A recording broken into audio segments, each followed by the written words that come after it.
Okay.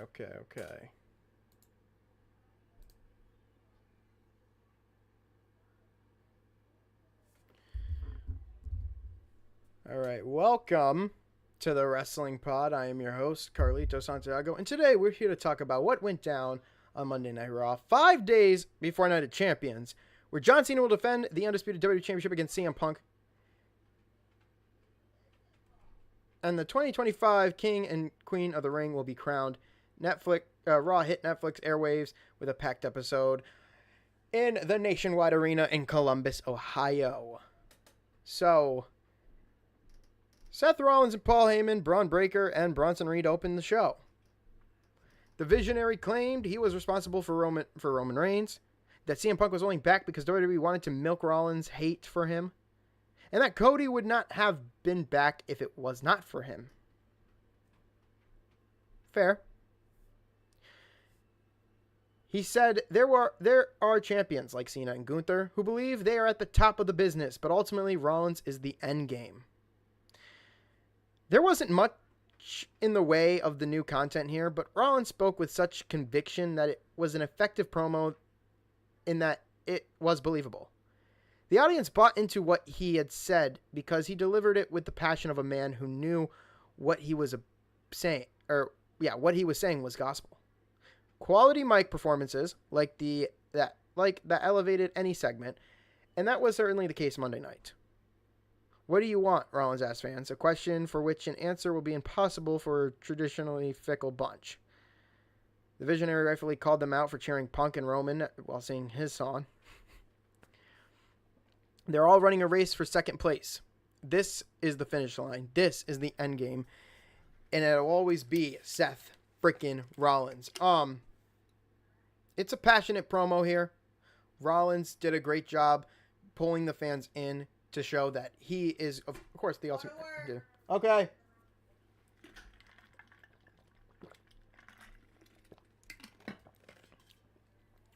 That he is, in fact, the ultimate. He's the ultimate endgame. He's like going to cash in on one of them. Most likely we're getting a new champion, more world heavyweight champion, I should say. But we don't know who that's going to be. For right now, we know that Seth Rollins could be cashing in at SummerSlam, opposed to Night of Champions. Penta versus Braun Breaker was up next, because WWE wanted to waste little time getting the in-ring portion of the show, transitioning from Rollins' promo quickly into a showdown between familiar foes, Braun Breaker and Penta. A competitive match that picked up where the rivals previously left off. Their contest captivated the audience in Columbus.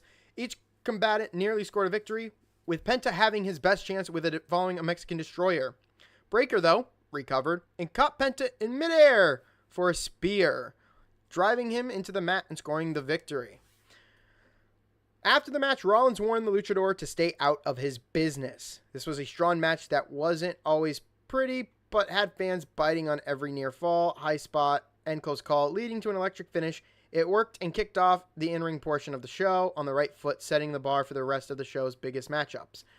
Breaker defeating Penta with a graded B, and I agree with that. And, of course, Rollins' thing. So, overall, as a whole kind of little segment, kind of pushing into each other, I'd say this is overall a B+ for both. They were a bit uncooperative together, Braun Breaker. They do have some chemistry, don't get me wrong. Breaker and Penta have good chemistry. It's just, like, at one point, Penta wanted to do his little corner, like, headstand drop kick in one corner, but they instead move it to another corner. There were some slow paces in this where it felt like Penta wasn't getting enough, it's got to be on cue. Like he was like, people were sort of missing, like trying to, like, they were walking on eggshells when it came to the cues, or the spots, I should say. So I can see why it is a B. Penta came up hobbling after a Topco Helio after appearing to, or basically over the suicide dive. After appearing to hurt his left leg during the dive. He shook it off and continued the match, but he was clearly affected by it. Goldberg talks about Saturday Night Main Event with Michael Cole, and I honestly shut this shit off because I do not like Oldberg, and I don't understand why he's back other than it's his last ride. In a pre-taped interview with Michael Cole, Goldberg discussed the disrespect the world champion Gunther showed him at Bad Blood last October, and its role in bringing him up to the squared circle for one final match.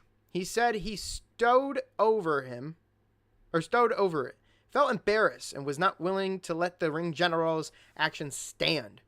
Short, sweet, and to the point. Nothing you could really, straight to the point is something that I do like when it came to it. This type of interview is what gets Goldberg some momentum, which is great. This was a far better use of Goldberg rather than overexposing him in front of a live crowd and risking ruining the novelty of his comeback before July 12th. Great NNA. Did you think I was going to let that stand?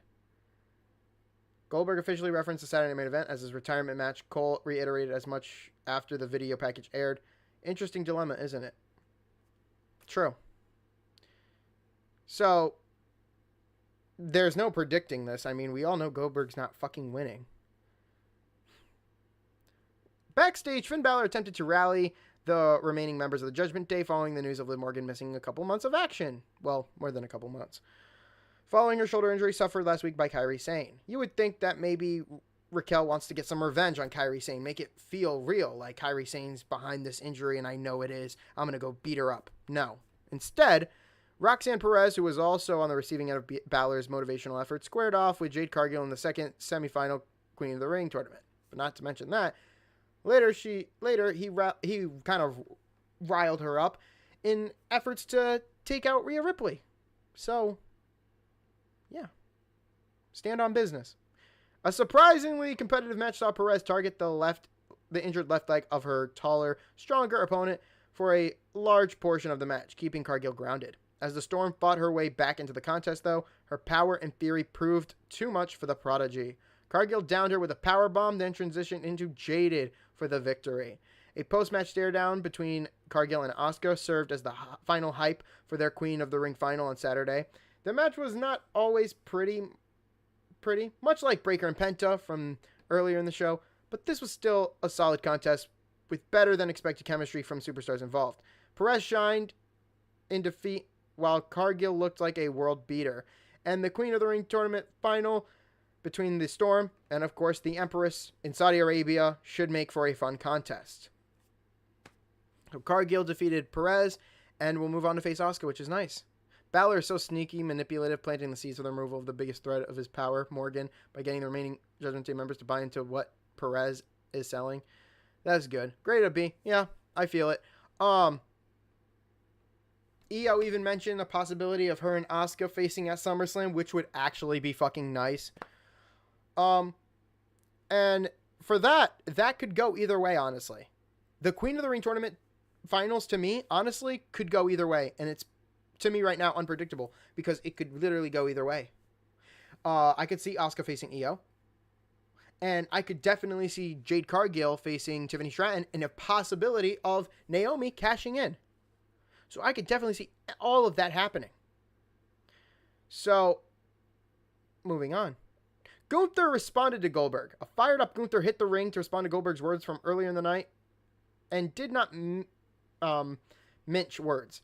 He criticized the veteran for being a one-trick pony, a wrestler who cannot hang with the best today, and vowed to embarrass him all over Saturday Night Main Event next month. This was an impassioned promo from Gunther that reflected the seriousness with which he is approaching the match, but also suggesting the former WCW world icon may be under his skin. It is not the first time Gunther has allowed that to happen. The last time was when Jey Uso beat him for the World Heavyweight Championship at WrestleMania 41. It's my personal responsibility to make sure that the legacy and the myth of Bill Goldberg forever dies. That does sound like him. That does sound like Gunther. WWE probably wasn't expecting the ring general to get cheered for wanting to kill Goldberg's legacy. So, yeah. Great NA, and I like how Gunther cuts a promo. He comes off like a gentleman. He comes off as somebody you can actually take fucking seriously. Is what we need in a world champion. So, I like the fact that we got a promo here from Gunther. All fired up and shit. Next, It was Bayley and Becky Lynch for the Women's Intercontinental Championship. And, well, first, backstage, Karrion Kross antagonized Sami Zayn following his loss in Friday's King of the Ring semifinal, only to eat a hard right hand from him. Zayn informed Kross of their impending match, made official by, of course, Adam Pearce, and self-proclaimed Devil You Know laughed in, of course, approval. Got him, he told Scarlett. So, here's what they did. They said, Dominic can't do the match with AJ Styles. So that's gone. Instead, we're getting Sami and Karrion Kross. Perfect. Sami's winning. Uh-oh. Spoiler alert. Let's go back to the arena. Back to the arena, the longtime rivalry between Becky Lynch and Bayley wrote its latest chapter as the role model challenged the man for the women's IC Championship. So the man holding the women's IC Championship. That's interesting. That's very, very interesting. A physical, hard-hitting match saw Lynch taking away Becky's striking ability by targeting her right arm. The challenger surprised the champion, though, proving able to use her left arm to stun her opponent. Late in the match, the action spilled on the outside, where Lynch buried Bayley under a pile of chairs. Lyra Valkyria appeared, helping the challenger out of her predicament, ultimately allowing her emotions to get the best of her. As Bayley scaled to the top rope for her elbow drop, Lyra Valkyria just hopped in and attacked Lynch, drawing a disqualification and enhancing the issues that exist between her and the role model. Well, you couldn't just let it go, Lyra. You just can't let it go. You can't let things go. And Bayley was right about this. Lyra is so in the wrong. Why the fuck did you do that? Well, now we have something else to look forward to. Lynch celebrated as a successful title match because she won disqualification. The two greatest threats bickered in the middle of the ring. An excellent match ended unsatisfyingly, but it did further the ongoing storyline between Lyra Valkyria, Bayley, and their pursuit for Lynch's title, which of course ultimately could be a setup for a triple threat match in Atlanta for the Women's IC Championship, which is of course what they're gonna do. So you know what? Disqualification does work here. It does. As long as there's a third person involved and we're setting up something for a triple threat in any capacity, yes, it works, right? The only other way that WWE uses disqualification is so that nobody loses. But again, I counter that by saying, well, why did you put them in the ring in the first place? If you didn't want any of them to lose, you wouldn't have put each of them in the match. You would have actually had one of them be in a match with somebody who can take a loss, or put them in a match where somebody can take the loss, and then have the other person attack them. So then when you get to the big match, one of them's gonna have to eat defeat. So, this is great a B+, and honestly, it's good. Rhea Ripley brawled with Raquel Rodriguez. Raquel Rodriguez cost Rhea Ripley a spot in the Women's Queen of the Tournament 2 weeks ago, and Mommy returned the favor last week. So Monday, Raquel called out her longtime rival, leading to a chaotic brawl around the ringside. Before Ripley could drive Rodriguez through a table, though, Roxanne Perez attacked and cut her momentum off. The Women's Tag Team Champion recovered and delivered a Tajina bomb through the table, leaving the Eradicator lying. Ripley and Raquel Rodriguez appear poised for a match in the near future. With the Saturday night main events on the horizon, what better place to host a contest of that magnitude, especially with the potential table match stipulation at play. Also, an update. Pierce made a street fight between the two officials. So, as for this segment, it was pretty much been there, done that, with the addition of Perez and the continued attempts to win over the Judgment Day. So, we're getting a street fight between Rhea Ripley and Raquel Rodriguez in Saudi Arabia. Great. Got to hype up and make the card feel more bigger than it fucking is. C+.